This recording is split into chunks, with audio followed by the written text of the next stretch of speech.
মৃত মানুষকে স্বপ্নে দেখলে কি হয়, মৃত মানুষকে স্বপ্নে দেখলে ব্যাখ্যাটা কি জানার দরকার আছে না নাই?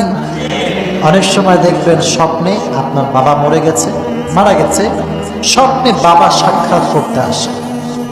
অনেকের স্বপ্নে নিজের ভাই যে মারা গেছে স্বপ্নে সাক্ষাৎ করতে আসে। এরকম অনেক সময় হয়ে থাকে যে স্বপ্নে আমরা বাবাকে দেখতে পাই, মাকে দেখতে পাই, কিন্তু আসলে তারা মারা গিয়েছে। So what is the explanation of this type of dream? এই স্বপ্নের ব্যাখ্যাটা কি এটা জানতে হবে। মনে রাখবেন প্রিয় ভাইরা, আল্লামা শিরিন রহমতুল্লাহি আলাইহির যে বই ব্যাখ্যা গ্রন্থ, এই ব্যাখ্যা থেকে আমি ব্যাখ্যাগুলো নিয়েছি। এখান থেকে আমি কিছু ব্যাখ্যা দিব আপনাদেরকে। তবে একটি কথা মনে রাখবেন, স্বপ্নের ব্যাখ্যা হবেই হবে, এটা যে হবেই হবে কোনো গ্যারান্টি পৃথিবীর কারো কাছে নেই। স্বপ্নের ব্যাখ্যা গ্যারান্টি কেউ দিতে পারবে না।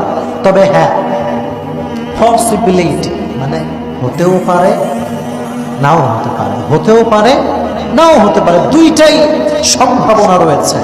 প্রিয় ভাইরা শোনেন, স্বপ্নে যদি আপনি দেখেন যে আপনার বাবা মারা গেছে, বাবা মারা যাওয়ার পরে স্বপ্নে আপনি দেখছেন যে বাবা আপনাকে ডাকছে, দূর থেকে আপনার নাম ধরে ডাকছে, তাহলে ব্যাখ্যা কি হতে পারে?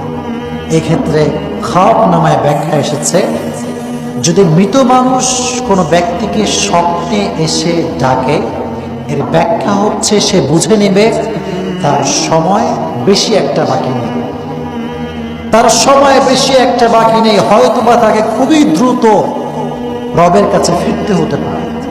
এটা পসিবিলিটি ব্যাখ্যা করা হয়েছে যে সম্ভাবনা রয়েছে সে দ্রুত মারা যাবে।